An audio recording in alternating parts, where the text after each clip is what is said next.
Good morning friends, welcome. आपका स्वागत है और आज हम नए पाठ के साथ उपस्थित हुए हैं कक्षा 6 विज्ञान का एनसीईआरटी का पाठ नंबर 14 जिसका नाम है जल।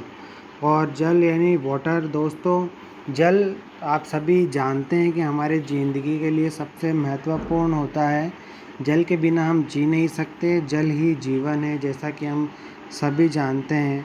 तो आप मान लीजिए कि किसी कारणवश आपको 1 सप्ताह तक प्रतिदिन 1 बाल्टी पानी ही मिलेगा, तो क्या होगा? क्या आप उससे खाना बना लेंगे, कपड़े धो लेंगे, बर्तन साफ़ कर लेंगे या नहा लेंगे? क्या क्या कार्य आप 1 बाल्टी से कर पाएंगे? तो आपको लंबे समय तक आसानी से जल प्राप्त नहीं होगा, तो क्या होगा सोच के देखिए। पीने के अतिरिक्त बहुत सारे काम हैं जिनके लिए हम जल का उपयोग करते हैं, जैसे नहाना, कपड़े धोना, बर्तन साफ़ करना, स्नान करना। इन सब चीज़ों के लिए हम जल का उपयोग करते हैं।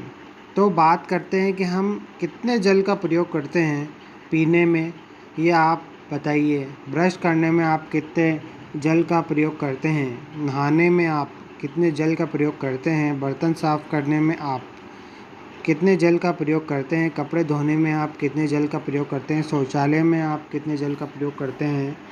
फर्श साफ़ करने में आप कितने जल का प्रयोग करते हैं? और अन्य कार्यों के लिए जल का कितना उपयोग करते हैं? इसकी एक आप टेबल बना लीजिए, सारणी बना लीजिए।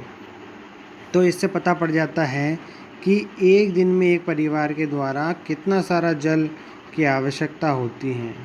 तो और एक ही परिवार नहीं होता, एक गांव में बहुत सारे परिवार होते हैं, एक शहर में कितने परिवार हो जाएंगे, तो आपको पता चल जाएगा कि एक गांव में कितना पानी की आवश्यकता होती है। इसी प्रकार से एक सिटी में कितने पानी की आवश्यकता होती है और एक शहर में कितने पानी की आवश्यकता होती है, पूरे देश में कितने पानी की आवश्यकता होती है। तो पानी बहुत सारे आवश्यकताएं होती हैं। इसी प्रकार से हम सब्जियां, फसल उगाने में भी पानी का उपयोग करते हैं। कुछ रेशे जिनका उपयोग जब कपड़ा बनाने में किया जाता है वो ही पौधों से प्राप्त होते हैं, तो इन्हें उगाने के लिए भी जल की आवश्यकता होती है। हमारे उपयोग की लगभग सभी वस्तुओं के उत्पादन में जल का उपयोग किया जाता है। इसलिए जल का उपयोग केवल दैनिक कार्यों के लिए ही नहीं वरन वस्तुओं के उत्पादन में भी, फैक्ट्रियों में भी किया जाता है। तो ना केवल जल का उपयोग हमारे पीने के लिए हो रहा है, बाकी दूसरे कार्यों के लिए भी हो रहा है। हम जल कहाँ से प्राप्त करते हैं दोस्तों? आइए देखते हैं। हम जल नदियों, झरनों, तालाबों, कुओं और हैंडपम्प से जल प्राप्त करते हैं और ये जल हमारे घर में टोंटियों की सहायता से पहुंचता है। टोंटियों को जो जल हम प्राप्त करते हैं वो भी किसी न किसी झील, नदी और कुएं से प्राप्त किया जाता है, जिसका उपयोग पाइपों के नेटवर्क द्वारा किया जाता है। हम में से प्रत्येक का अपने घरों में जल प्राप्त करने का ढंग भिन्न हो सकता है। अंततः हम सबके जल के एक से ही स्रोत हैं, तालाब, झील, नदी और कुएं। तो इस प्रकार से हम यहाँ से अपना जल प्राप्त करते हैं।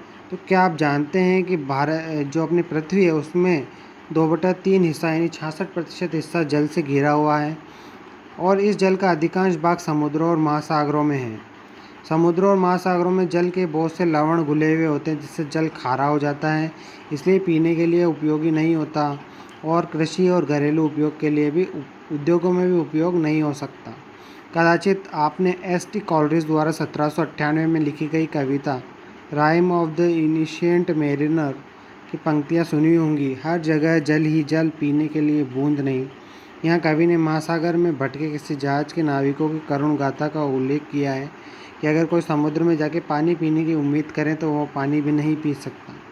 फिर भी महासागर हमारे उपयोग के लिए जल आपूर्ति में एक आवश्यक भूमिका निभाता है, ये भी हम जानते हैं, क्योंकि हम जो उपयोग करते हैं वह खारा नहीं होता। हम में से बहुत से लोग महासागरों से बहुत अधिक दूरी पर रहते हैं।